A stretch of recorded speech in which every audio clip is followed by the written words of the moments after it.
अस्सलाम वालेकुम ज़ूमी के चैनल पे आप सबका वेलकम है और आज बनाने वाले हैं अचारी आनियंस। तो चले शुरू करते हैं। हमने लिए आनियन और फिर हमने उनको इस तरह से काट लिया है, स्लाइसेस बना लिए और अब हमने ले लेना है इस तरह का अचार जो कि गुठली के बगैर हो, उस मुश्किल ना लगे। इस तरह का हार्ड अचार नहीं लेना, जो सॉफ्ट अचार है वो लेना है।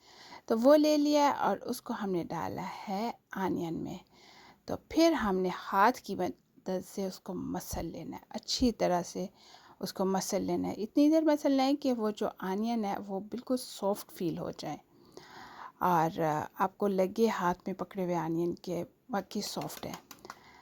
तो ये देखिए जी, हमने अच्छी तरह से इसको मसल रहे हैं और वाक़ईतन बहुत मज़ेदार है। आप इसको बिरयानी के साथ ले सकते हो और आप इसको ले सकते हो रोटी के साथ, ले सकते हो। बहुत मज़ेदार, किसी सालन के साथ भी आप इंजॉय कर सकते हो। तो फिर हमने थोड़ी सी नमक और थोड़ी सी रेड पेपर डाली है और फिर दोबारा से उसको ना मिक्स कर लिया है, क्योंकि अचार जो होता है वो इतना स्पाइसी नहीं होता, वो इनफ स्पाइसी होता है अपने लिए, लेकिन यहाँ आनियन भी है तो इसलिए थोड़ी सी स्पाइसी करने के लिए हमने नमक और रेड चिली पाउडर डाल दिया।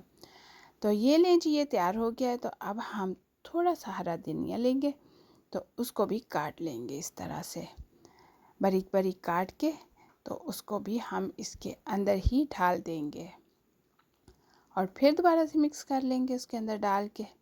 हरा धनिया से ये है कि उसकी खुशबू भी और आती है और दूसरा ये कि खूबसूरत भी लगता है। ये देखें, अब हमें हाथ से मसलने की ज़रूरत नहीं है, अब हम चम्मच की मदद से उसको हिला देंगे।